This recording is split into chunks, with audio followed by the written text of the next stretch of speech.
So today we have very renowned professor with us, Dr. F. Robert Bucknan. I hope I am pronouncing it, correctly. That's He's pretty good. associate professor. Yeah. Okay. Thank you. Associate professor, Indiana University of Pennsylvania. We have with us Dr. Nilesh Khare, Dean Faculty of Management and Commerce, all the faculty members present in the session, and dear students. On the behalf of Jagran Lake City University's Management Wing, Jagran Lake City Business School, which is internationally benchmark quality business school in Central India, I, Dr. Archana Tiwari, welcome you all in International Lecture Series Session 2 on International Human Resource Management. A very warm welcome to our distinguished guest of the day, Dr. Bob. Now, I would like to introduce our guest of the day, Dr. Bob. I feel privileged to introduce yourself. Dr. Bob is an associate professor of international business at Indiana University of Pennsylvania. His teaching areas are management, human resource management, and international business. Prior to Indiana University, he was senior research faculty at Abu Dhabi University, residing in Dubai. His PhD is from the University of Texas at Arlington, and he also holds a finance degree and MBA from California State University. He has appeared in Journal of Consumer Marketing, Organizational Behavior, and Human Decision Process, Career Development, International Business Horizon, and Journal of World Investment and Trade.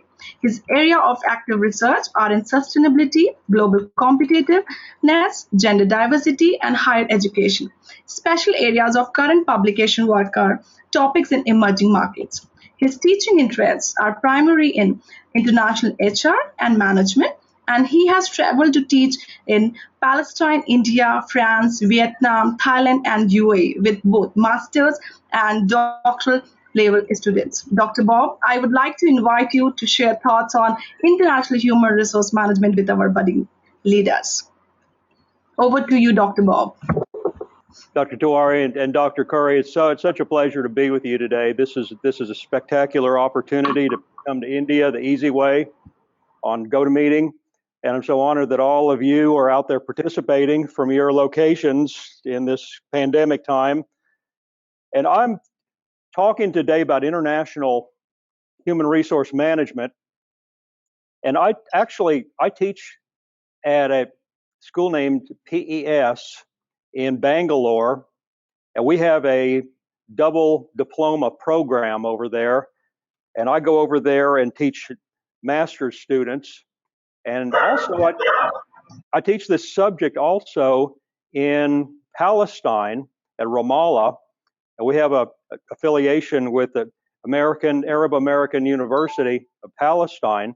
And so I have opportunity to go out and visit with people around different locations other than the United States.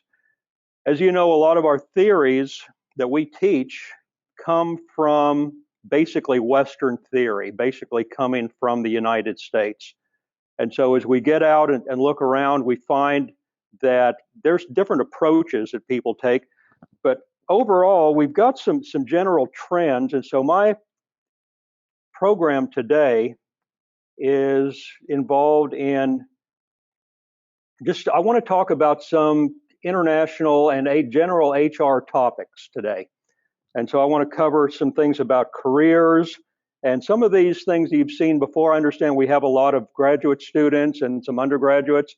I want to talk about some current trends that are beyond the traditional configuration of what we think about as traditional careers. And I want to talk a little bit about foreign assignments, because I think some of you would be receptive to working international.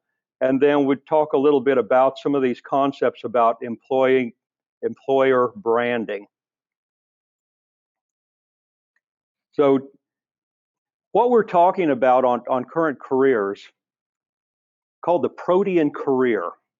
And this is where it is a self-managed career, different from the traditional career where you go in and function on behalf of an employer and would have this ladder where you would hope that you come in at entry level and then move up the ranks. And today's configuration is that we understand that people, now I don't know quite how it is currently in India, but I know that we have a lot of convergence in styles and organizations between the West and India. And a lot of this is influenced, of course, by multinational corporations that kind of bring these ideas in. And of course, in the United States, we don't have job security. And I think you have more of a concept of job security in India. And you've also got a little bit more of a different Hofstede dimension on power distance, as well as individualism, that causes you to probably not jump from job to job like we do in the West a lot of times. But still, we're talking about careers that would be multi-organizational careers that probably, instead of one or two or three employers in your lifetime, you might be having 5, 6, 7 or more employers. And the current the current thinking on this is that we would be looking at this. Protean career means a self-managed, self-directed career. And so we're looking at individually, we're approaching this as me incorporated. And so I'm building a vita, I'm building a portfolio of skills, I'm building it to my liking, because a company may or may not want to move me where I want to go. This might be particularly true of females, where you're doing a job and you want to move up, but you're doing such a good job that they understand that they would probably have to hire 2 people to do the job that you're currently doing. So why would they have an incentive to move you up, to increase your status, to increase your level in your career? And so sometimes we have to look at, should I go on the market? And how would I build the skills at the corporate level now so that I can go to another organization so I have maximum employability? So we would call this boundaryless career, where I make the decisions where I want to go. And if it's along with what this company wants, this is great. But if it's not, I'm willing to move on. And so really we're building a portfolio of skills deliberately. I'm building a vita. And also I'm building a network as I go, and I'm maintaining that network. And this is so important. And we have actually our PES students from Bangalore, they come over here to the United States for 1 semester or 1 year during their master's program. They are supposed to come over, and they want to come to the United States and be in our classroom. And ideally, a lot of them would like to get an internship and get a position after they graduate in the United States. But they're looking at, we're building these networks and building this relationship. And I think this would be very important internationally, more so probably that I would have network connections in a multitude of companies and maybe a multitude of countries. And this network is something that we have to manage the network. And we have to make contact with people and keep this network alive, because we never quite know where our next stop might be and who might be the person that would be focal on that. I can tell you this, in the last 30 years, I don't think I have gotten a job from advertising or from normal recruiting. Every position that I've had for a long time has come through my personal network. Somebody has given me the insight. When I went and I met Dr. Nilesh over in the United Arab Emirates, and that connection was through the dean, which was through one of my co-authors in the United States, had told me, said, I know Dr. Chaco, and I think that he needs somebody over there, and I think he would hire you. Basically, my friend gave me a recommendation, and I found myself in pretty rapid time in the United Arab Emirates working there. And then after a couple of years, my wife started asking me, well, could we maybe go back to the United States? She said, I never quite realized how much I like America. And so I activated again. I went on the job market and I answered ads all over the place, that are up in higheredjobs.com. But the one that landed me this position in Pennsylvania, I have to tell you, this was one of my cohorts from my doctoral program was working here. And Dr. Al-Shamari basically got me the interview because I'm in Arab Emirates and you don't really do a campus visit across the world like that. And so I qualified, of course, for the job and got shortlisted, but he said, you really need to consider Bob. He's going to be really good. It's worth it to fly him in here. And I think had some resistance on that, but he was the spearhead that caused me to get the opportunity to come in and do the interview. Of course, I had to do a good interview, but really, had I not had that network connection, this would never have happened. So my point on the network is that we have to maybe have 50 people, maybe 100, maybe 200 people that we would have regularly making contact with them. And really, whether we need anything or not, I mean, let me ask you this. Do you have some people that they only call you when they want something? And so basically, when they call you, you could basically pick up the phone and just answer it. You could just pick up the phone and say, what do you want? Because you know that they would not call you unless they wanted something. Would you call that a very good friend?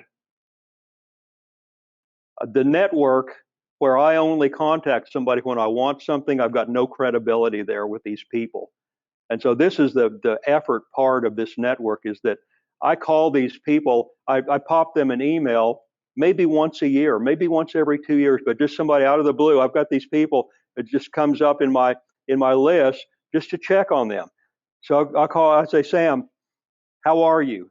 How's your career? Has been a while since I checked in with you. How's the company? How's the family? I don't ask them anything more than that. Just say, I miss seeing you.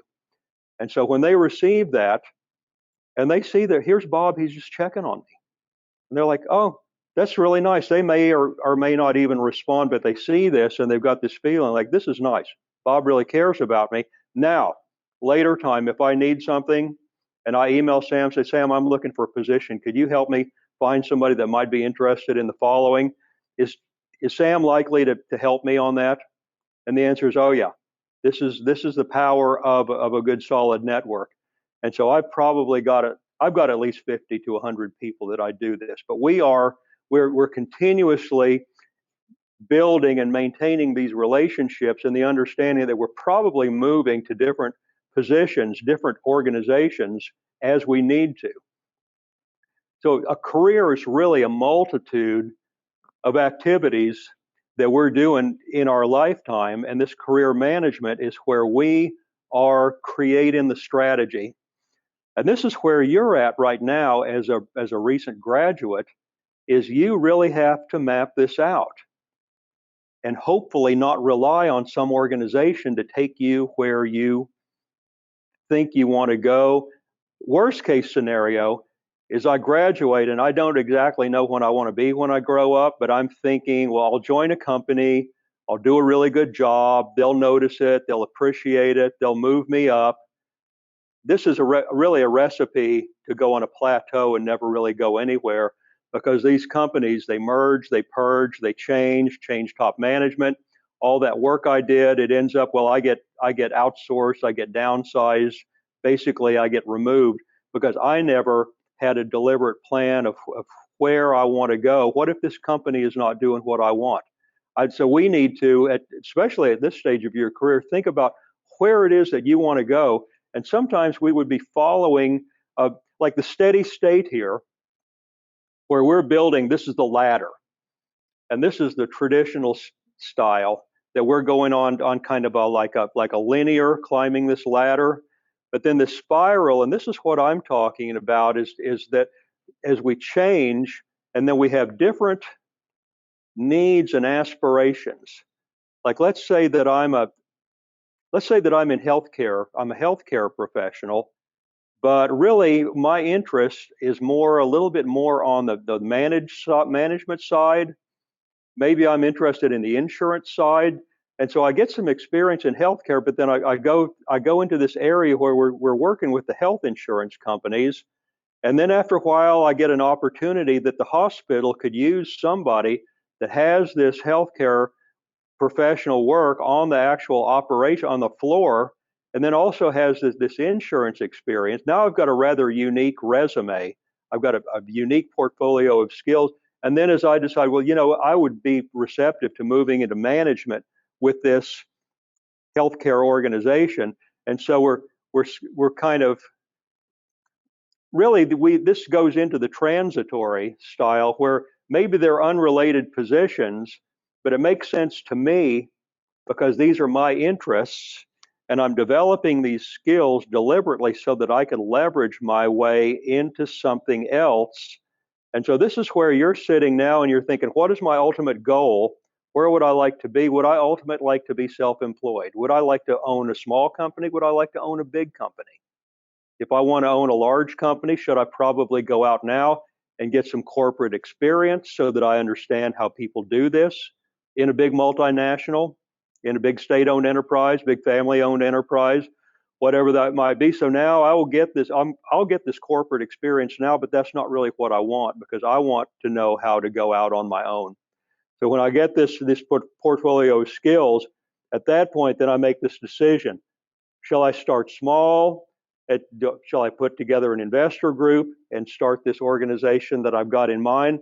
So this is where, and you would find a lot of times the really successful people, they have not just accidentally stumbled into these opportunities. They've had a deliberate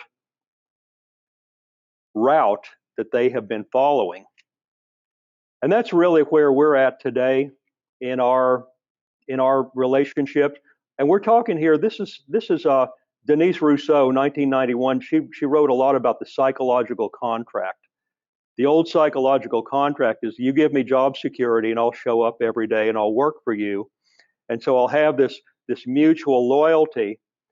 But today, with organizations being what they are, a lot of times we're talking about, well, maybe it's not really mutual loyalty. Maybe this discrete exchange on the new career paradigm is that, I'm not really loyal to this company other than I'm doing a project, I'm working for a client, I'm doing this to do a good job that the company benefits, but really I'm building my reputation by doing this.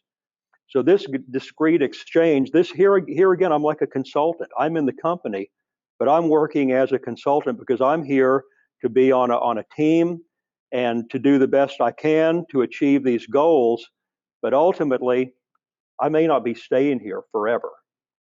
And so the idea of this old career paradigm, this one employer configuration, this one employer focus, well, that's not the new style. Is that my focus is on occupational excellence.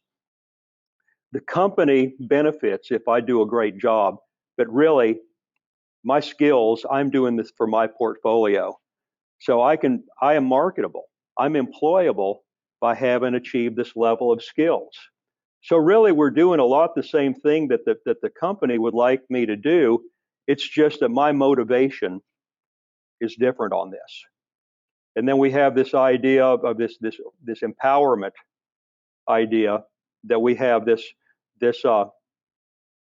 old style. Now I think India is still a lot in this kind of a top-down configuration where they're not delegating. I don't know. You'd have to inform me a little more because I know things are changing very rapidly in India, especially how organizations and Infosys and Wipro and all of the influence that they're having on many successful firms are growing in this way.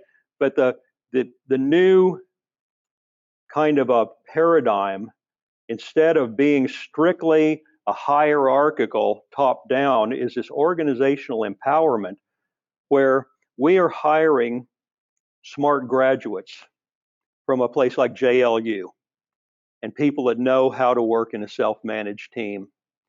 And so we can now empower self-managed teams to go out there and take care of a client and really not micromanage them.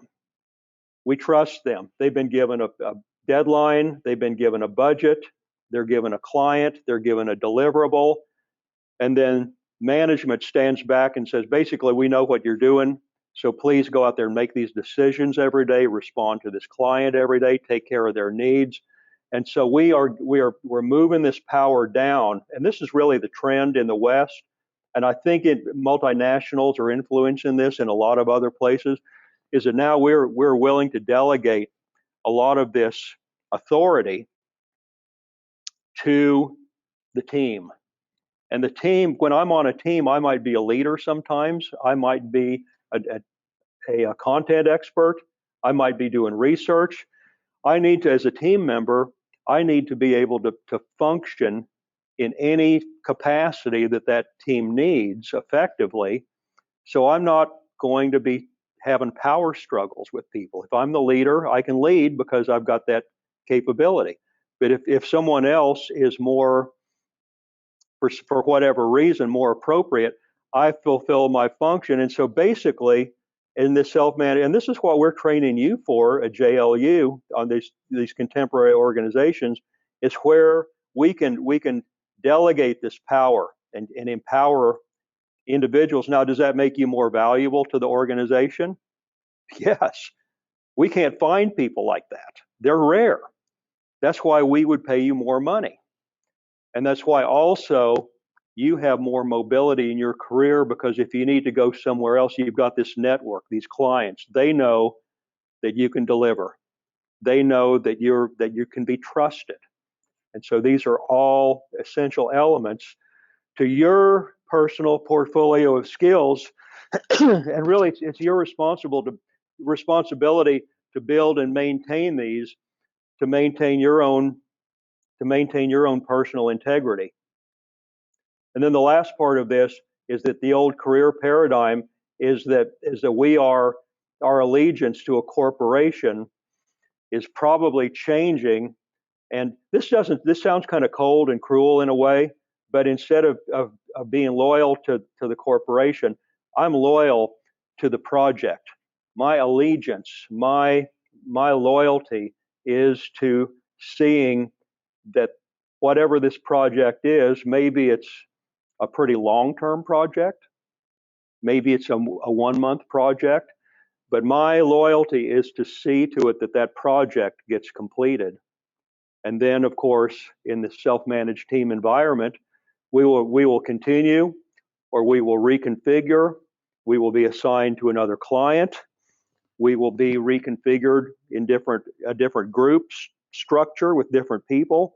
But then as our career is progressing, basically we're prepared to move from project to project. And so it becomes like we're self-employed. It becomes like we're consultants. Now, this is where we really start to maximize our human capital in people, that they're able to respond, they are able to be creative. And so really finishing off this part of the discussion is that as your own career coach, and hopefully you would have mentors, you'd have advisors, people that could show you this, navigate this a little bit, but mostly you need to have a lifelong learning orientation, a continuous learning orientation. You've got flexibility, that you embrace change, you're not afraid of change, you're embracing change, and you can handle situations that are ambiguous, that are uncertain. This is where the maximum human capital that you're developing in yourself, how can I maximize myself, my own human capital with my capabilities, my interests, the things that I can contribute to an organization. I want to talk a little, just briefly, we're dealing with all these generations. And so just, we still have some of these old traditionalists. There's still a few of them around. I don't know that you have many out there, because I know people do retire at a more reasonable age. The baby boomers, up until 1964, they're going out. We had the Gen X. This was the hot generation, but look at these people now. The Gen X are becoming the old people, excuse me, we've got the millennials, and that's you for the most part, except some of you are the post millennials.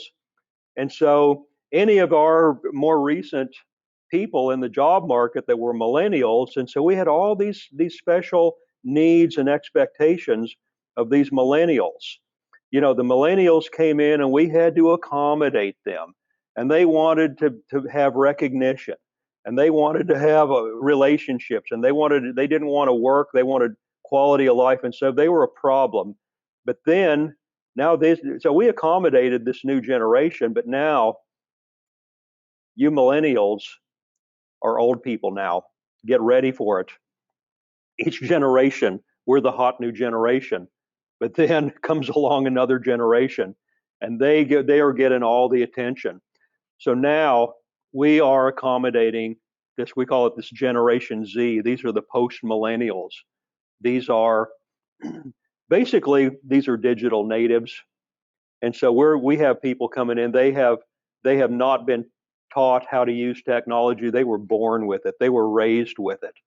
And so they have, this is a media generation, and they want to have instant gratification. They want to have quality of life. They don't necessarily want to work as hard as some previous generations, although they are very interested in maximizing their capability to use technology. It's a different generation. We have to accommodate them because our old generation is going out, right? We're becoming dinosaurs, and pretty soon, baby boomers and Gen Xers, I mean, we're all headed for the graveyard at some point, the retirement farm, as we're making room for these new generations. And then here's our Generation Z, and I think a good number of you are probably pretty much close to that, where the concern is about quality of life. And they want flexible hours. You know, the old generation was that I'll come in and work for you guys as much as you want. I'm trying to build my career. This new generation is like, no, we're more concerned about having flexible hours. And I'm not greedy for money, and I don't really want to work all this time that you want me to come on the weekend. No, I want a good pay, and I want flexible hours. And then this other stuff, I want to work. The relationships are important. So now we have to accommodate all these people. We start thinking, well, they're like children. They're like big babies. They're demanding. They're unreasonable. But this is the new generation. We're going to have to work with them and employ them in our organizations. And pretty soon, guess what? They're going to be the old people. Times are moving quite rapidly. Have you heard of Generation Alpha? this is born since 2010. Generation Alpha. These are going to be these will be the ones stepping up. These aren't just digital natives. These are I don't even I mean, those of us, even my students, my undergraduates here, they're okay with technology, but we're talking about my little boy is using an iPhone and playing video games when they're the age of this kid. They can barely walk, and they have devices, and they want to spend all their time playing games. And my little boy, he can find stuff he can find videos, he can find music. He can't even read yet.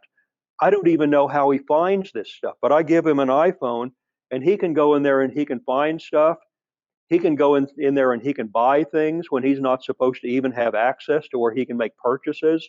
And he's in there buying games and apps, and so I have to block him from doing this stuff. I mean, this is going to be this generation where it's frightening to the rest of us, because to me, and I think a lot of you, children should be outside, children should be playing, they should be interacting. We shouldn't have to be pulling them off of their devices. But this is the reality of the generations. Now there's benefits and there's downsides to these generations as they're coming along, but it doesn't matter if we like it or not. This is the reality. This is the reality. I hope it's not like this in India, but this is the family of today, that they're all on their devices. They're not talking. I don't know what they're doing. I hope it's not like this in India. I think it's getting that way a little bit more. But this is dating, modern dating in the West. People are not having a conversation. They're at the table. They're all having some kind of chat conversations or doing something somewhere else. And we're calling this socialization. We're calling this a date. I do not, of course. I'm an old generation. When I go out with somebody, I think it's rude to take calls. I think it's rude to text, and I may become kind of a lonely outlier on that. But I'll turn the sound down and I won't sit there and take calls while we're having a dinner or talking with somebody. And I'm a little bit offended when people do that. But to me, that's just good manners or not. I don't think this new generation sees it that way at all, because we got our holiday time and we're all together.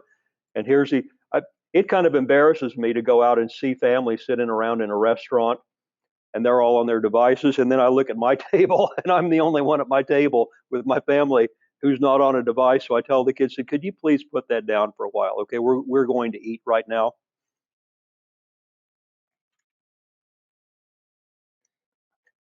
Talk about international assignments. Would some of you be interested in working overseas? Would you take a 6-month to 1-year assignment? Now, a lot of people would, and a lot of people would not. We're saying that when we send people international, we should probably send people that self-nominate. This is the current thinking. It used to be that you should go out and do what the company wants you to do. And if this is part of the assignment is to go to Europe, go to China, go to Asia. But really, some people are just not suited for that. And it's a recipe for failure if we send people out that don't want to go. So I think most organizations today, they're saying, really, we need people that are interested in doing this, and it shouldn't really be essential to someone's career, whether they do this or not. Some of us are clearly more receptive to making these trips. It's hard.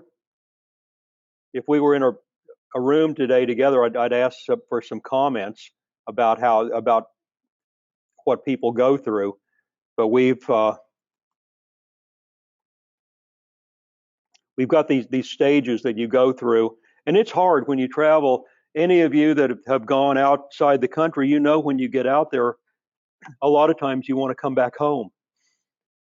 And if you go out on let's say that I get an assignment into Tokyo, and I arrive in Tokyo, and I'm working in a business unit there, and it's just like a fantasy. I go out there, it's like, this country is so clean and it's so rich, and it's just so exotic.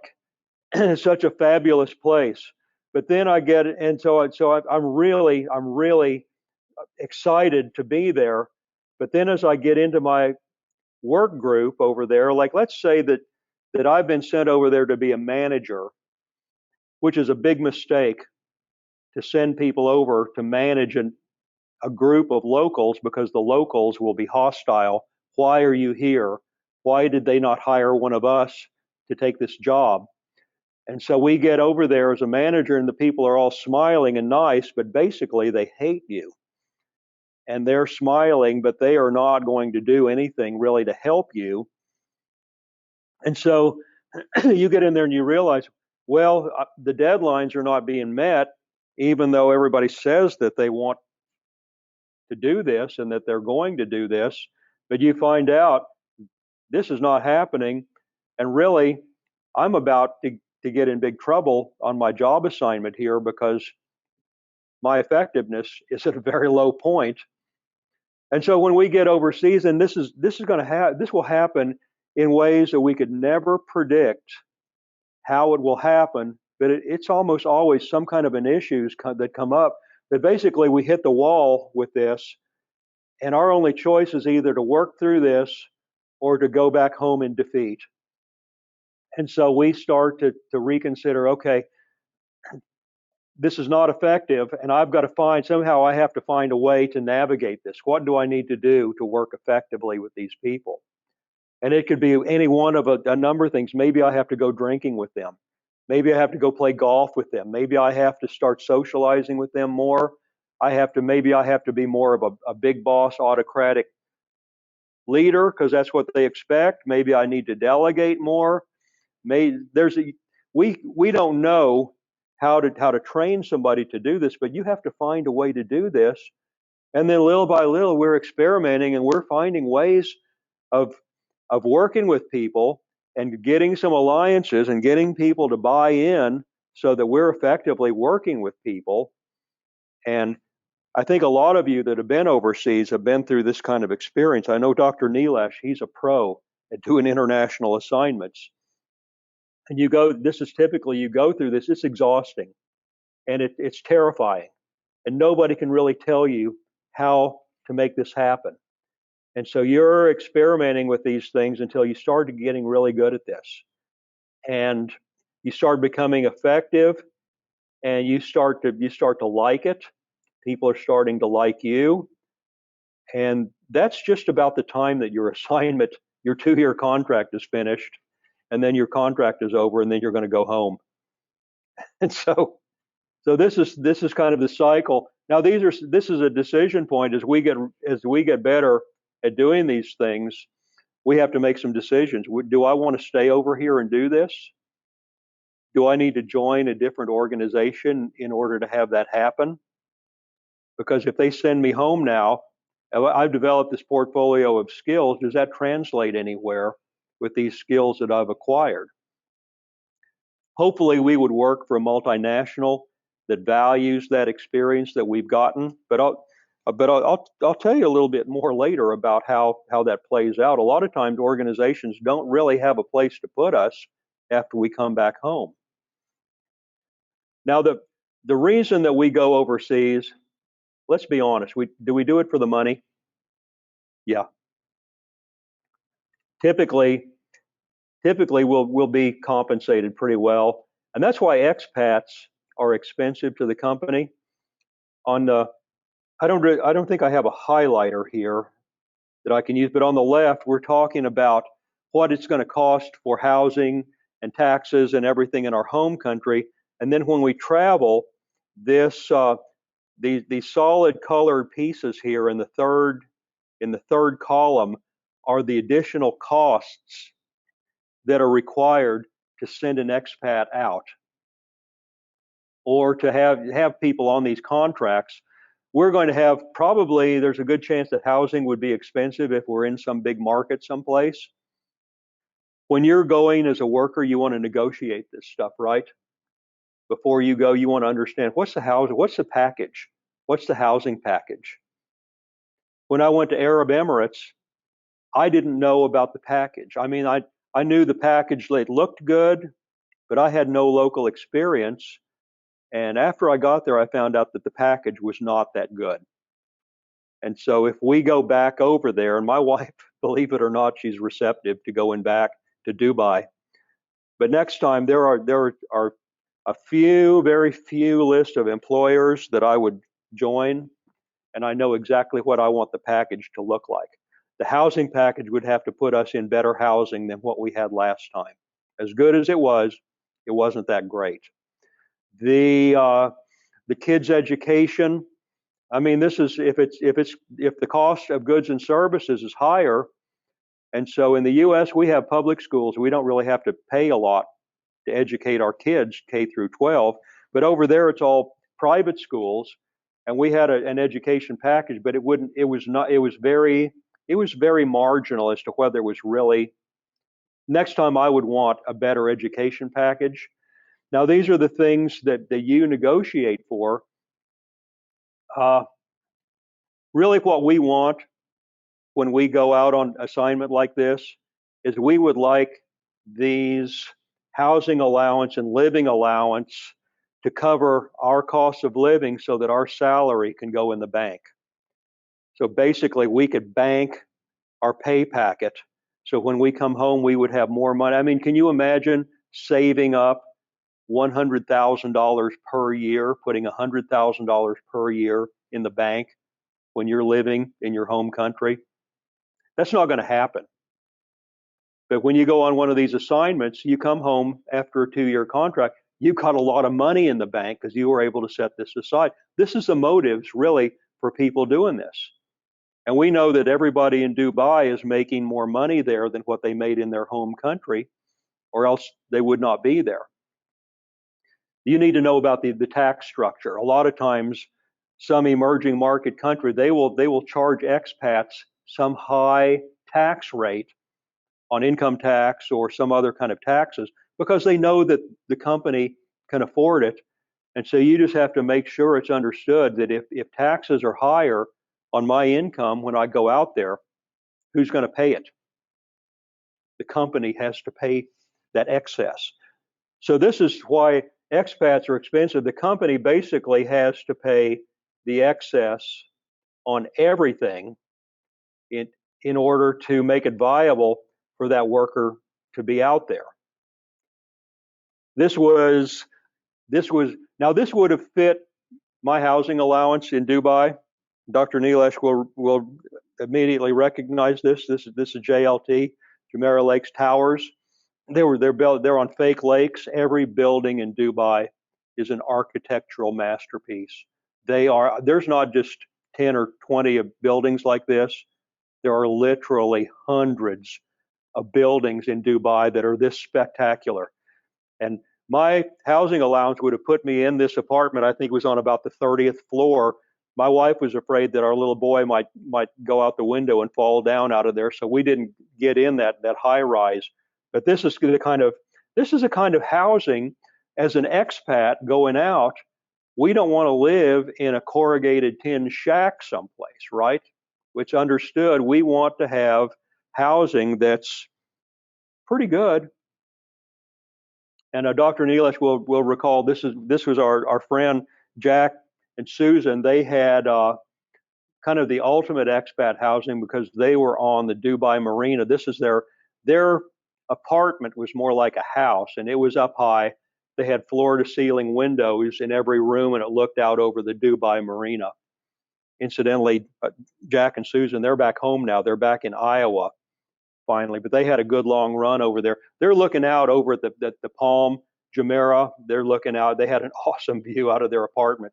This is the kind of expat housing. I mean, you and I probably could not live like that in our home country, but when we go out as expats, these are the kind of the expectation. And coming from the West, we don't have servants in America. And we go out to a lot of these emerging markets to have a cook and a driver, a housekeeper. You get kind of spoiled on the luxury of living that way.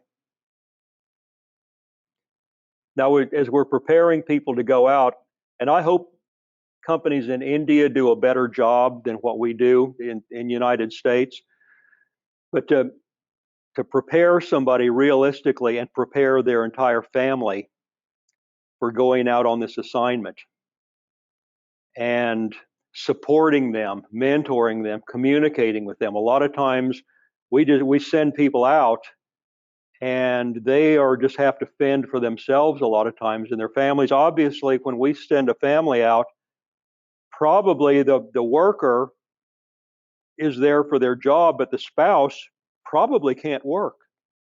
And this could be a big problem if that wife or husband who's accompanying is accustomed to working and has a career, and now they have to sit in some other market country with nothing really to do all day, especially when they have servants that have been assigned to the house where they don't even have to clean the house. This can be a big problem for families. And in the West, we have a big problem with Americans. They get unhappy, the wife gets unhappy, she goes home, they get over there, and she after a while, she's pretty unhappy, she's pretty bored. She says, sweetheart, my mom's not feeling well. I need to go home and help her out for a while. By the way, I think I'll go ahead and take the kids with me so you don't have to deal with them. And so she's gone and she's not going to come back. And then he's there trying to work this job by himself, family's falling apart. And this is just a recipe for disaster. First thing you know, he wants to cancel the assignment. He wants to come home. It costs the company a lot of times at least $1 million to cancel that package, cancel that assignment, bring that person home, find somebody else, get them ready, get that person sent back out there. It's a big hassle. It's a big expense not to have somebody successful in their international assignment. So this is a problem from the West. I don't know in India how much of an issue that would be. I think if Indians go out, the family would pretty much support that initiative.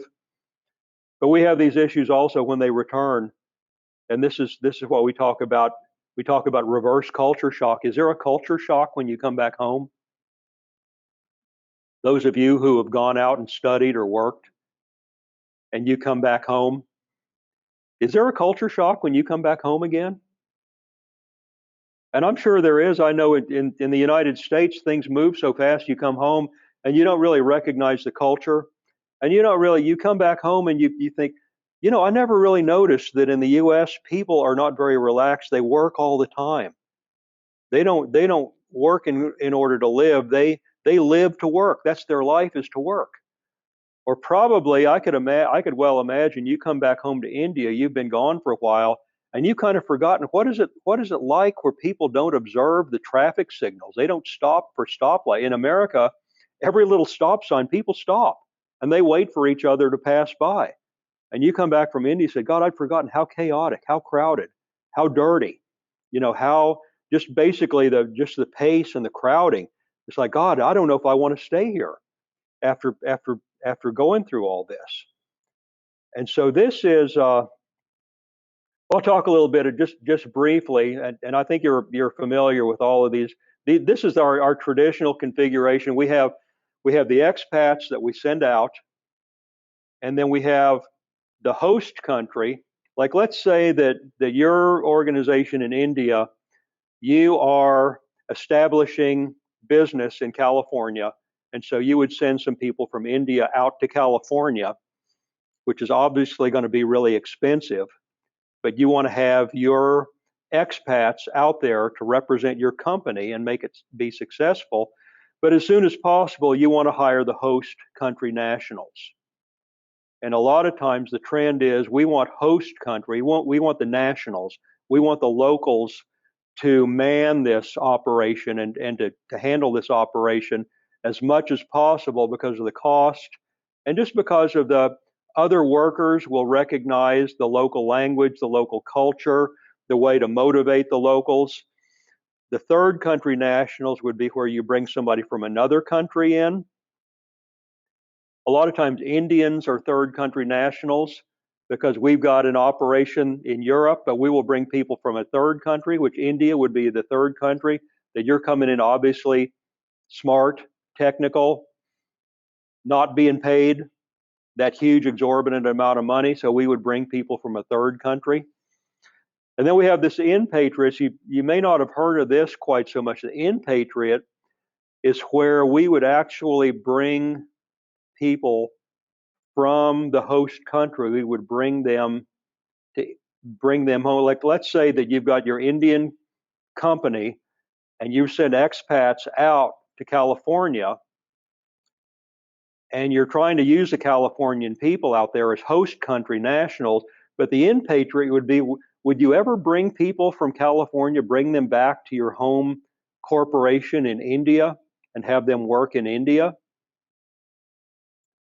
Well, not so much because it's expensive, but the Inpatriate was usually a temporary assignment. We would bring some people from California, we would bring them back to Bangalore, to our home country, to give them training, to teach them about the organization, the process, the procedures, so that when they're back out there again in our host country, they can best represent us. So a lot of times this Inpatriate would be a temporary position to get somebody fully trained to go back out there and take care of our business.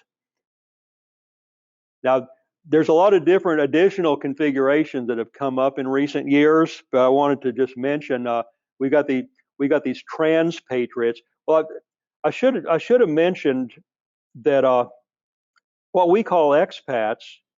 When Dr. Curry and I we were in Dubai, and everybody out there that was not an Emirati was called an expat. It turns out that only about 15% of the population are locals, and 85% of the people in that country are, they called them expats, but technically that's not, technically you would call them guest workers. It would only be an expat if a company has sent them out. But if they have just gone out there to work on their own and they procured employment and they're being fully paid by some organization out in that host country, technically they're a guest worker. So when Dr. Nilesh and we were out there and we worked for Abu Dhabi University, and we were technically guest workers because we were not representing some organization from some home country. We were out there as a guest worker, and we had to kind of navigate that relationship on our own. But then we have these transpatriates, and these are people that spend their entire career working internationally. And so we call them global nomads. And there are becoming more of these people because they are making the money, and then they finish one assignment and they can't find an equivalent assignment back in their original home country, so they just stay out there. And so we have people that they would be having their children in Zurich, and they're like, let's say that they're Indian, and we have a lot of Indians that are the Indian diaspora is huge, and they never really come back to India because they are making the money, and they're living in Los Angeles, and then they go to London, and they just stay out there. They're like global nomads. They are always out there their entire career. Basically, they never come back home again. And so they are to the point of retirement. Then they probably move back to India because they miss it so much. And so there's a lot more of that taking place, but that kind of introduces an issue. This is Homi Bhabha. He talked about this third space theory, and this is kind of an interesting phenomenon where you have this like, let's say that you're Indian and you're in Los Angeles, and you're not as much as you spend time in California, you're never going to be, and you get a US passport, but still you are never going to be like the locals quite so much. I mean, you're always going to be like an Indian no matter how long you stay there, right? You're kind of maintaining your culture or your religion. And so you're sort of like a little bit of a misfit in a way in this host country. But then when you go back home again to India, after you spend so much time out, you find out, well, I don't really belong in India anymore either. This is why we talk about it becomes like a third space, because I no longer really belong in India because I've been away for too long, and the culture has changed too much, and I've changed too much. And so I don't really, I'm not totally comfortable in India. But then again, I'll never be like a Yank, as comfortable as I am there. I'll never be a Yank. So this is that I'm in this peculiar third space, kind of like in a limbo. It's like, who am I? So it's an identity issue. How do I define myself when I'm cross-cultural and there's not a lot of people around me that are dealing with the same issue, other than to what extent can I find other people that are in this third space also, that they've been a global nomad for a very long time. And so really what we share is just this experience of not really fitting. You feel like, where do I fit in? It's a very strange phenomenon. And so, of course, this is an old theory, but it's talked about. It's talked about a lot when we talk about these careers. We have this hybridity. So we have, it's not really diversity. It's just like we've got two cultures, but you're stuck someplace in between. And so you're raising your kids also, like Dr. Nilesh. He's got his little boy was born in America. the little kid who's born with a U.S. passport, he's a little Yank. And so you've got all this kind of like, we've got a very unique kind of a situation here of we're a hybrid family. We got a hybrid. His boys have, now the boys are really beneficiaries of this because these boys have been raised, educated, and socialized in so many cultures. At one time, Nealon spoke 5 languages. He probably doesn't anymore, but he used to speak English, French, and Hindi, and Arabic, and I think some dialect or so. I mean, these kids are super smart. They're super educated. They're so blessed because they will be comfortable to operate in any culture you throw those boys into. They're going to be very adaptable, very comfortable with it. Very, very nice place to be for the future. This is a little bit the future of careers internationally. I've got a little bit of a topic here on this repatriation because this is an issue that has been ignored a lot of times. What do we do when people, they're not happy or they finish their assignment and so they're going back home and they get back and they find out the organization doesn't really have a place for them because your manager from before is now transferred or promoted. Your work group is reconfigured. You've done a 2-year contract and you go back to your work group and you hardly recognize anybody there. And they've been doing a lot of things, but you don't know really what they've been doing and they don't know what you've been doing. And so you get back in there and you don't fit. And unless the organization itself makes a very dedicated effort to re-socialize this person and bring them back in and give them a place to come to, what is going to happen to that worker who has achieved all of this fabulous experience outside the country, but they're not comfortable and you don't really have a place for them? And believe it or not, this happens a lot of times. I don't know that it happens that much in a multinational in India, but I know it happens hugely in America and in Europe as well. Basically, that worker is going out on the market. Basically, they are looking for another job because this reverse culture shock. They come home and they don't fit. And so they're feeling alienated. And I don't know if any of you have experienced this reverse culture shock, but it's a reality. It's something, if you're not prepared for it, it's stunning. The first time I did a 2-year contract in the oil business. I worked offshore platforms for a long time, and I'd been warned that after I'd done that contract coming home, I'd been warned that nobody really would care about it. But it was still surprising. I came back and talking to my friend, he said, yeah, I've been skiing in Austria, and I was in Kathmandu in Nepal at the foot of Mount Everest, and I've been to Bali, Indonesia, and all these great things. And my friend says, oh, did I tell you that my dog had puppies? I said, oh, your dog had puppies. Okay, well, let's look at some pictures of the puppies then, because they have no conception of what we've been doing, and they can't share that excitement at all. So we go through this. You come back, you're kind of disappointed about a real letdown after all this wonderful experience. And here's what happens, and this is coming out of research. In America, only 2 out of 10 multinationals had guaranteed in this research had guaranteed a job on return. 80% of them didn't even guarantee that you would have a job. At least in Germany, they would guarantee that you'd have a job somewhere in the corporate headquarters. Most of the Brits were able to come home and work, but only one company out of this research promised that they would have a job. You see how bad this is? Now the Japanese, and we know how good these people are about managing their careers and managing their talent. The Japanese would not send somebody out unless they had a place to put them when they came back home.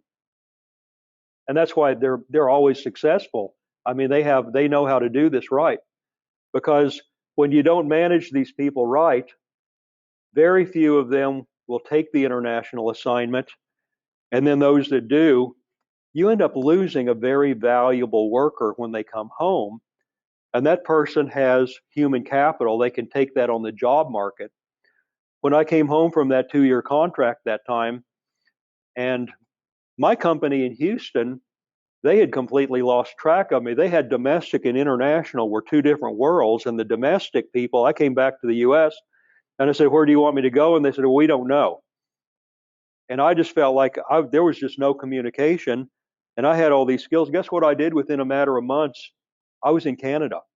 I had a network. I had a friend. He said, come up to Calgary. I need you to work up north in Canada. I said, yeah, I'm up there. It's good money, great people, international stuff.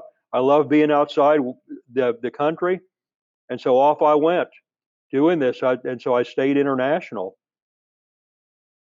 for a long time.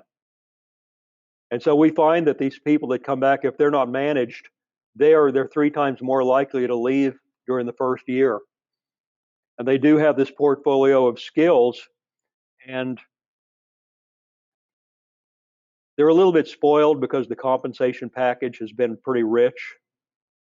So this is another thing when we come back and we find out, well, you come to America, you don't have servants, right, Dr. Nilesh? You have to clean your Miss Preeti. She had to clean the house. I think they got a cleaning lady to come in and help out, but you're accustomed to having people do stuff for you, and so it's a little bit of a shock to come back and have to deal with these realities. So we would say we need to get these people into some mentoring, help guide their careers, to recommendation, expat management, so critical. It's been so traditionally so much neglected, and it's something that needs to be done. I wanted to mention here a little bit about female international careers. Is it possible that a company would be reluctant to send a female overseas because she might not be accepted, like in an Arab culture or some Asian culture where women do not normally go in and act as a leader, where a woman is supposed to be subservient or something? Is it possible that a company would be reluctant to send women out? It sort of makes sense that they would be, but the research indicates that women do very good on their international assignments because why? When they go out, let's say that you send a female into some Arabian culture, a male-dominated culture. She goes into a meeting and she's the only female in the room. Now it takes a special female that's got the attitude that can take that on. But when she shows up there, they assume that she's competent. They assume that she would not be there if she were not qualified to be in that position. And so we find research shows that these females that are sent out are viewed first as a foreigner and second as a female.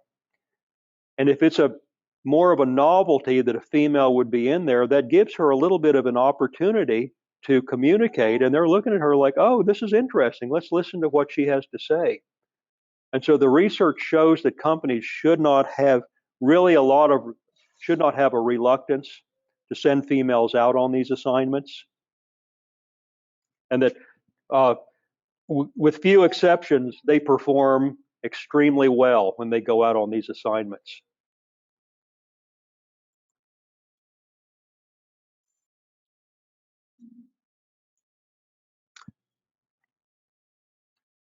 In addition to now in the West, we define diversity, but beyond female, we talk about ethnicity, diversity in lifestyle. I mean, we're having a lot of gender diversity issues. I don't know if you're having all of that, but a lot of these things would be, how do we make our organizations more accommodating to all of these varieties of diversity?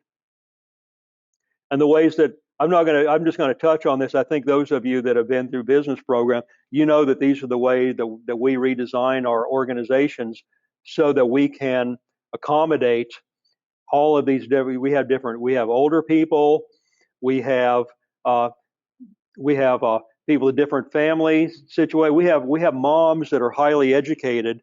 She would love to. Now I know you have this in India.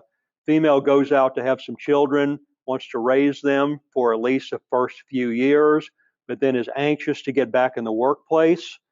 And a lot of times they'd say, I want to go back to work so much. I can't work 40 hours. I can work 20 hours per week. Or I can't work in the mornings. I can't work in the afternoons. So we can accommodate them in the organization by having a flex time. We can say, okay, you can get your 8 hours in here. You can come in late and you can stay late. Or you can come in at 6 in the morning and leave at 2 in the afternoon so that you can go home and take care of your elder parent at home. You can work you can be here till midnight if you need to come in very late.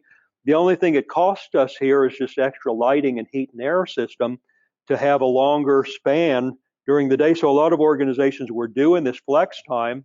It gets these females back in there.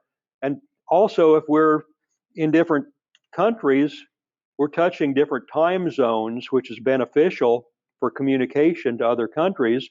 Of course, the telecommuting, we don't need to talk about that. We've learned about that this year, the telecommuting. We can do so much virtually. We could, there's this one job sharing. What if you had two females and that wanted to come back in the workforce, and they say, I'll take half the job and you take half the job. The boss would let them split that job. One works half the day, the other one works the other half of the day. Job sharing. You have one full-time equivalent, but you have two people that are doing that.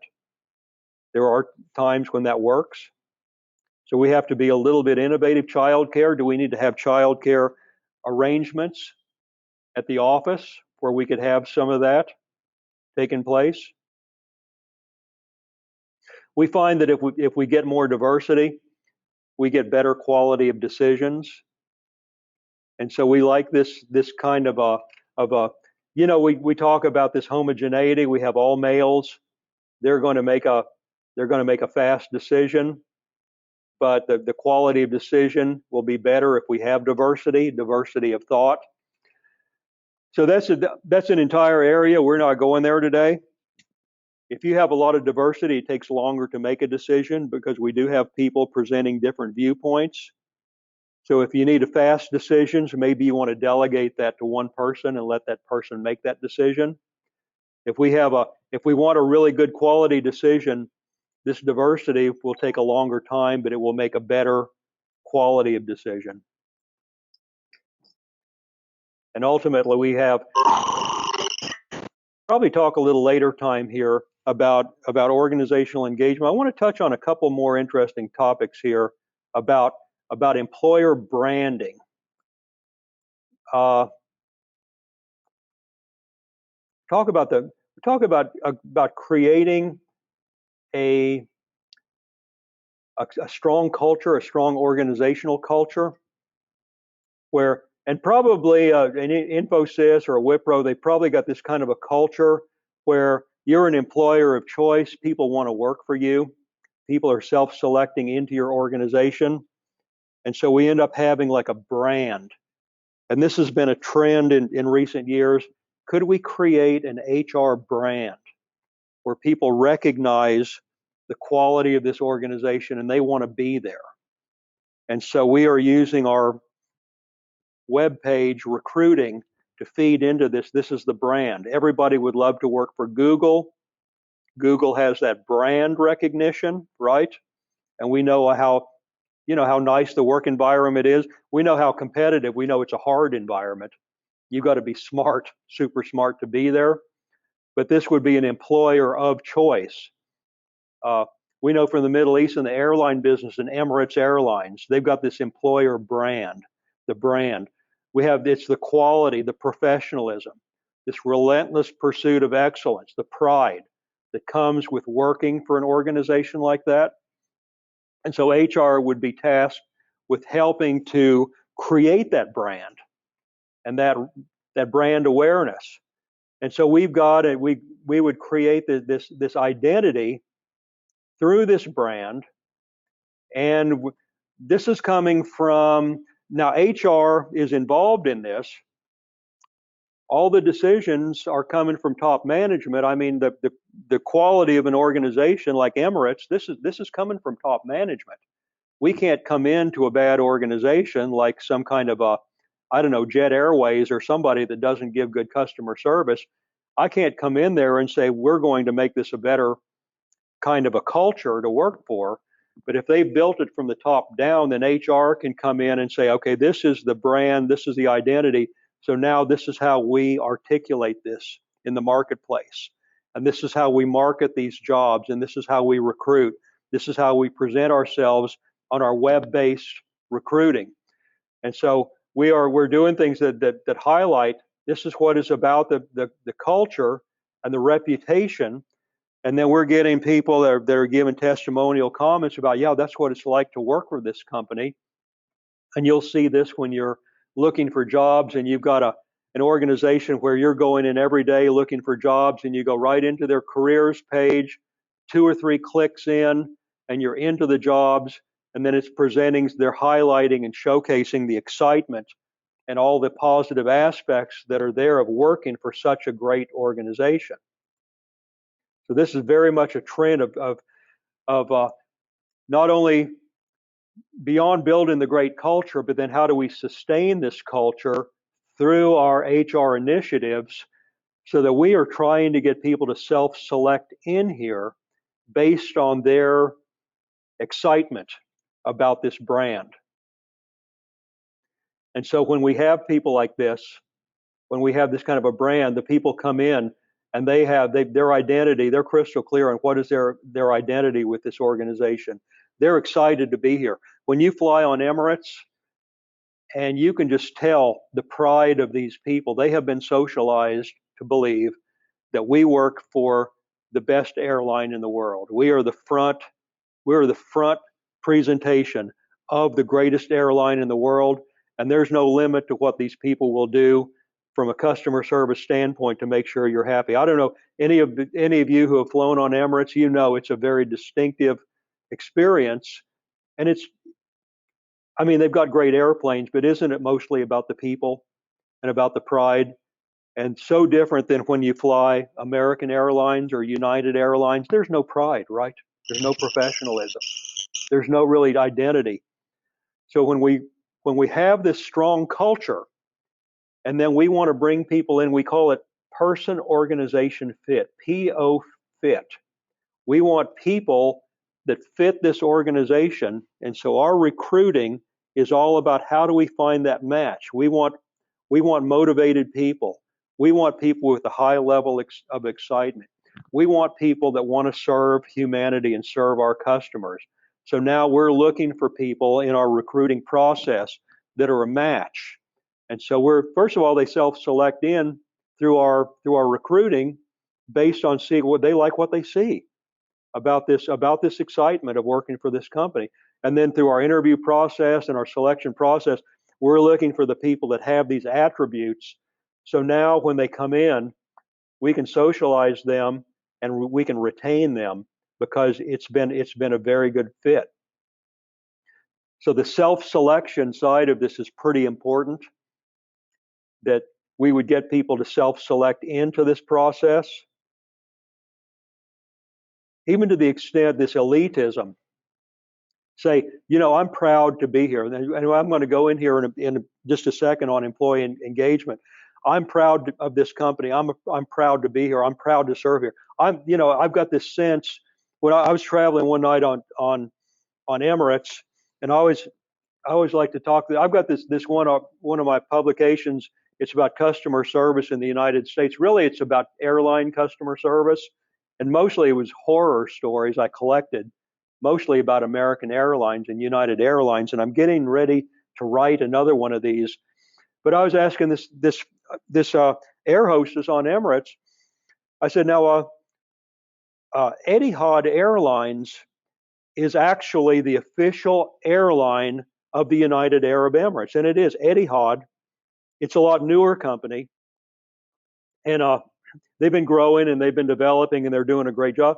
I said, now Etihad, they're actually the official airline of the United Arab Emirates, right? And she said, that's true. She said, but we are Emirates Airlines. You see the pride in that? It's like, we are Emirates. What more do I need to say? Are these the kind of people that we need staffing our organizations if possible? The power of that. And so to have this, so We're becoming an employer of choice, and ultimately the bottom line here, hard for competitors to copy. If we've got this brand and we have this culture and we're able to perpetuate this culture effectively, this is where we truly have a resource. This is Jay Barney, the 1991 resource-based view. It's hard to copy Emirates because it's truly a resource. Their people are so proud, they're so professional. We can't come in and build it. We can buy nice airplanes and we're going to the same destinations, we're doing the same thing, but that culture, the resource of that culture, very hard to imitate, almost impossible to replicate. So now we're talking about our HR becomes a sustainable competitive advantage. Probably JLU, and I haven't been there yet. I'm anxious to come out, but I have a feeling that you have that there. You have dedicated people. They've self-selected in. They've got the pride. They've got the professionalism. They've got the commitment, and you've got a lot of competition with other universities. But JLU, they're positioning and perpetuating themselves at this high level. I mean, everybody has nice buildings, but it's about the people, right? It's about the culture. It's about what can we do for our clients and customers and students. These are the organizations that we want to join. We want workers that are engaged. What does engaged mean? Engaged workers. Are these workers that are committed? They're happy to be there. They're committed? No. Committed, I mean, they're committed because they need a job, but engaged workers, they want to be there. They have a psychological bond with this organization. They're proud to be there. And so these are our survey questions. These are Likert scaled, strongly disagree, strongly agree, and we would be surveying people anonymously. Obviously, they would answer the way they think they're supposed to if they're being identified. But if we could capture them anonymously, tell me about, are you, to what extent, I'm excited about this job. I'm proud of this organization. I feel committed. I feel personally motivated, and basically I love my job. I mean, what kind of a wonderful attribute is that, to have people that have this kind of an attitude? And it's rare. Actively engaged people that really are actively love this organization, not that many, 14% globally. Actively engaged, moderately engaged. So we have, 62% of people would say, I'm pretty much on board with this, but the problem comes into where we have low engagement workers, that we would have quite a lot of people. They would say low to moderate, which means they need the job and they're pretty much on board with it. But when we go into like the lower end of this, actively disengaged, these are people that despise the company. They despise their job. Do you know any people like this? They don't like that company. I mean, worst case, they would actually sabotage the operation. They would do things harmful. They would speak badly to the customers about this organization. So the attributes that come with having highly engaged workers, and what we would find is that when people are engaged, they believe that they can do things. So they have this high self-efficacy toward the organization and toward the tasks that they're involved in. Now, we would find that people like this, if they're smart also, they're JLU graduates, they're smart, they're capable, we can put them in self-managed teams, we can delegate a client to them, we can delegate that responsibility, we can flatten this organizational structure where you don't have to have layers of middle management to monitor the performance of these people. A flat organization goes from the CEO basically to the self-managed team with very few levels in between. You got the CEO, and then you got your self-managed team. You're part of a self-managed team. You're doing the functions of all of these other mid-level managers before, but you don't have to be monitored. They can delegate, they can push that authority to the bottom of the organization. They can push all that authority down to the team itself and just say, we know that you're doing a good job. You go out there and make it happen. Obviously, we're bonusing you largely when you achieve successfully the outcome for this client. And so we have engaged workers. We don't have to worry about it. We know that when they're at the airport, they're not playing video games or reading magazines. These are the people at the airport. They're doing work-related tasks in the hotel when they're traveling. I mean, it becomes a problem because they never stop working, but they are totally focused. And we don't know that they're working that much. We don't have to worry about it because they are doing it because they're intrinsically motivated to do this. And so this is the power of having engaged workers. Turnover is lower, which is a huge problem in organizations in the West. Huge amounts of organizational turnover, organizational commitment, so much higher when people are engaged. Organizational citizenship behavior, this is where people would do things that you could not really expect them to do. Organizational citizenship behavior. I'll give you a brief example in case you hadn't seen this. OCB, organizational citizenship behavior. Think about somebody, they're by themselves in the office late at night. They go out to the parking lot to leave and they look up at the building and there's a light on in the building and they walk in to turn off that light before they leave. Would anybody actually do something like that? Would that ever happen? Somebody would go back inside to turn off a light.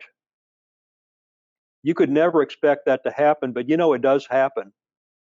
But it indicates something that somebody that would do that has this high level of engagement. They have an ownership of that organ. They have a feeling of ownership of that. They have a feeling of bonding, of commitment. Organizational citizenship behavior is something that's a huge indication of positive feeling about that company. And so we've studied for more than 10 years, how do we promote organizational citizenship behavior? Is it money? Do we pay them more money? Well, that's part of it. Is it about the management? Well, that's part of it. Is it about the recognition that they get for the work that they're doing? Well, that's part of it. So there's a lot of different pieces that go into this that creates this levels of engagement that actually the organizational citizenship behavior, who's going to see it? The customers are going to see it first, right?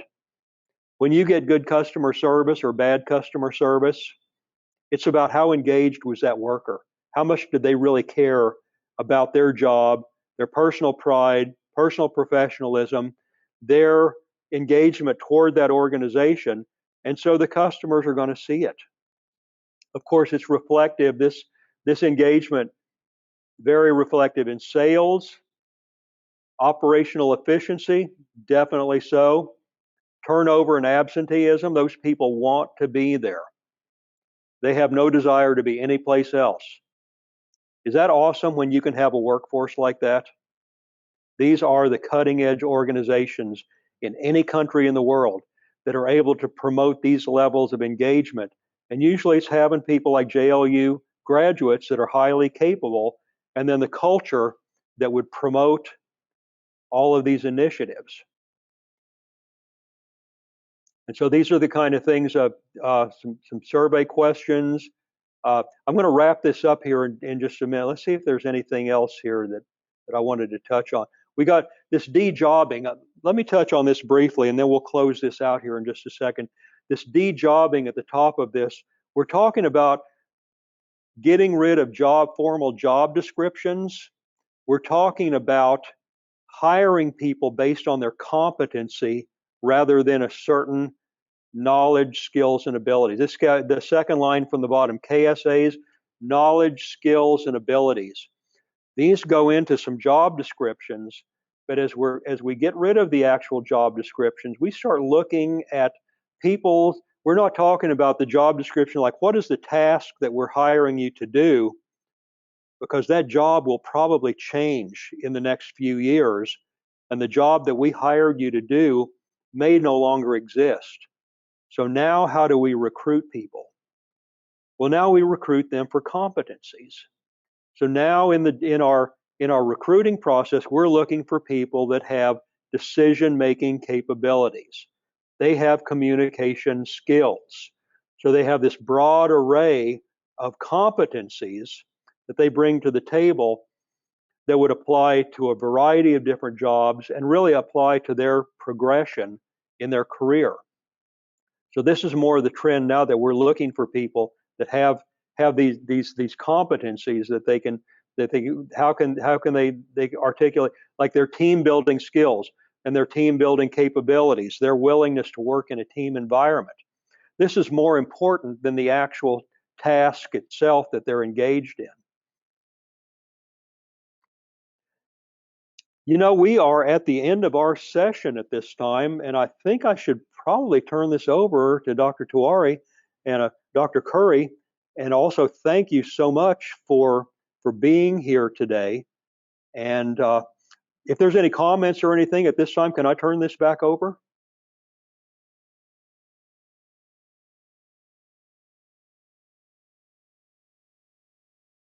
Archana, over to you. I can't hear you, Archana. Is it just me? Ma'am, we can't hear you. Nilesh, thank you for your hospitality. I've enjoyed this ever so much. Yeah. Hey, Bob, you're more than welcome. I can go formal. Dr. Buchanan, thank you so much for being with us today. It's early morning out there. You took time out. And then, I was actually looking at the presentation. I do not know if you noticed, Preeti actually came and sat beside me. Let's catch up separately on that. No, but this was just amazing. And Hello. I was actually going through the entire session that you took. It pretty much, you actually covered the entire international human resource management, about the 2 chapters out here, with very anecdotal examples from your own life, from our lives. This is just amazing. And as we were sitting here, Preeti was nodding her head. You were talking about reverse cultural shock and everything else. So thank you so much. Archana, over to you. We were not in a position to hear you, but I know that you have something to say here. No, again, we can't hear you, Archana. We lost you again. I would actually invite the students, if anybody would want to say anything. Indeed. Sir, am I audible? Yes. Yeah, you are audible. Go ahead. Thank you very much, sir. On behalf of every student, it was very informative. And I think you just presented the another side of coin. We were not expecting this, we were not so much aware about this. Many terms were new for us, but indeed they were very useful. And especially the examples you gave, they were very relatable. So thank you so much, sir, for such a wonderful presentation and information. Thank you, Ms. Chouhan. It's Ms. Chouhan, it's my pleasure to be with you so much. Thank you.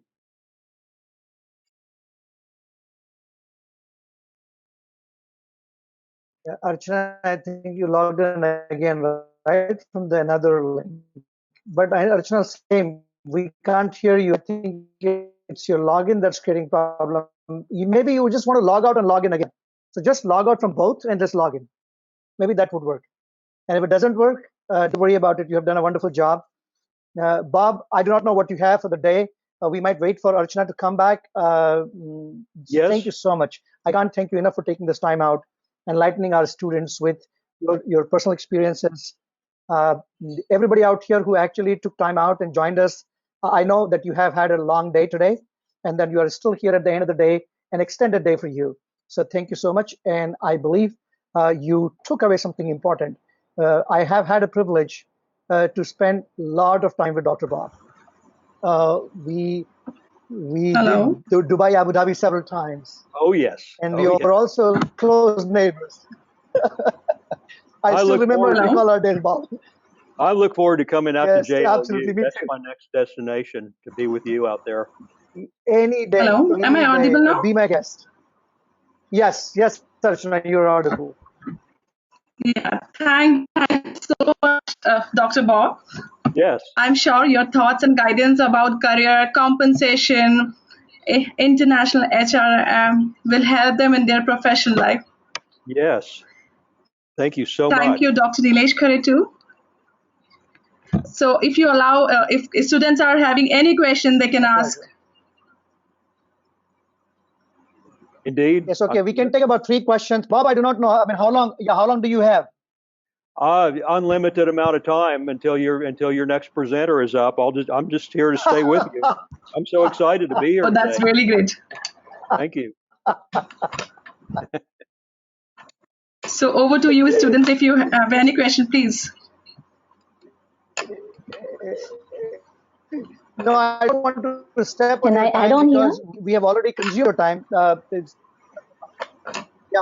I can take about 3 questions and then we can close it. Okay. Yes, Yeah, sure. Yeah. Can I add on here? of course. Thank you. Before I proceed, Can anybody Dr. ask me any Archana question? Do we and have a question here? Yeah, sure. Yeah, please. Archana, am I audible clearly? Yes, yes, you're audible, ma'am. Please go ahead. Okay, I just want to add on further Yes, to you what are. Dr. Nilesh has You are. said. So the session was really, enlightening, and it has given a lot of food for thought even for our classrooms. So that's truly an interesting session. I just want to ask a question to Professor Robert here. Yes, Professor Robert, can you hear me clearly? I can. Yes, yes. Thank you. Okay. So we were talking about generations. So like baby boomers and Gen X, I believe they are more tolerant and flexible, more team oriented. So they could easily adapt to global assignments. But millennials and Gen Z, who are supposed to be very sharp and agile, but comparatively less tolerant and less team oriented because they have been onto virtual teams. They were more social on social networking sites rather than with actual people. That's true. So what do you suggest for millennials and Gen Z, what skills they should have to adapt and sustain global assignments? It remains to be seen how well they will respond to these opportunities. So we need to promote these. Actually, these opportunities may be reducing in the future because of technology and so many things. So I don't know that the international assignments will be as prevalent in all cases in the future. But I think to create some excitement for people to have a cross-cultural experience. It's also very good while they're at university to have these study abroad and have these cultural inputs. And so if they ever travel when they're younger, after they start their career, they would be more receptive to going out and experimenting with different cultures. Absolutely. So you suggest that even universities and colleges should give cross-cultural training to their students, right? Definitely so. Yes. Yes, It's essential. absolutely. Very true, sir. Very true. Thank you so much. Thank you so much. Good evening, sir. Yes. Yeah, actually, sir, I read your 2 papers, and they were quite interesting because earlier I used to think that I am the only one in this planet who think that working under the female boss is quite difficult. But when I read your 2 papers, that was like one of your paper that was about the unspoken biasness, women who also work for women, and that Yes. was published in 2009, and your other paper that was published in 2012 that talks about that trouble at the top, women Yes. who don't want to work for a female boss. Because before that, then when I read your paper, I thought that no, I think this phenomena exists. I'm not the only one who does have a problem. I think this entire phenomena, both the papers are highly because the way you have conducted the entire study, because it was quite a good learning opportunity for me to learn from your papers. So, and I do still, whenever I feel that yes, I want more material about the glass ceiling, and then the theories that you have used, the social identity theory that you have incorporated, and the way that you have put it in the paper, it was really good. So thank you so much, sir, for that work. And I'm looking forward for more learnings from you. Well, thank you. That hidden bias, that gender bias, I would like to do another article on a more of a cross-cultural, where we would look at different cultures and do they have that kind of a problem of Yeah. female boss issues in other cultures and in various degrees. And I would love to pursue that in the near future. It's pretty interesting work. Yeah. Thank you. Yes, Thank sir, you. because we are also doing a similar kind of a study. That was the glass cliff, which talks about I think you must have read the Haslam and Ryan study. We are replicating the same study in India. So we are working on that. So Could you I think in that context, I study your study. That is fabulous. Please make contact with me by email, and Yes, sir. maybe we could collaborate on something. I would love to do that. Yes, I do a sir. lot of joint work, Yes, collaborative sir. work. Because, and in fact, I have read some of your other papers as well, which you have collaborated with one of the professor in Malaysia. And you that research you did on the international student, that was also very good. So probably, definitely, I'm gonna email you about what I am doing and what we can do maybe in future. Thank you, Dr. Nima. I would look forward to that very much. I look forward to conversing Yes. with you some more on Thank those. you, sir. Thank you so much. Thank you so much, sir. Yeah. Is there Thank a you. Zamberi paper? Thank you so much. Yes, Bob, sir. is that a Zamberi paper? I'm just asking Bob that the paper that you were referring to, is that a Zamberi paper? We had a colleague together also from Malaysia. Fortunately, on ResearchGate, I've got full text on ResearchGate of pretty much everything is up there. Okay. Probably Dr. Nima located on ResearchGate. It's pretty easy to get those PDFs there. Yeah. Yes, sir. Yes, sir. You're right. Google up F. Robert Buchanan on ResearchGate, and all my publications come up. Thank you so much. Thank you, sir. Yeah. Thank you for inspiring Anyone us, in else? fact. Yeah. My Sorry. pleasure. Thank you so much. Anyone else? Any comment? Any question? Bob, I don't want to hold you for longer. I know that you have given us 10 minutes more than what you consented to. Thank you so much, and you have a wonderful day. I hope to do this more often, and I think Priyanka actually gave me this idea that I think we should actually have you with our PhD students as well, just an informal conversation. Yes, sir. I'm sure that something good would come out of that too. It will be my pleasure Looking to do forward so, to that, sir. Dr. Curry. At any time, it'd be my pleasure to do that. Thank you so much. Thank you, sir. Hey guys, thank you so much, everyone. Enjoy your rest of the evening. Bob, have a wonderful day. Likewise, thank you. I'm glad this technology worked well enough in these crazy times that we could do this. Thank you so much. I know, I think it's only technology that's working. Thank you.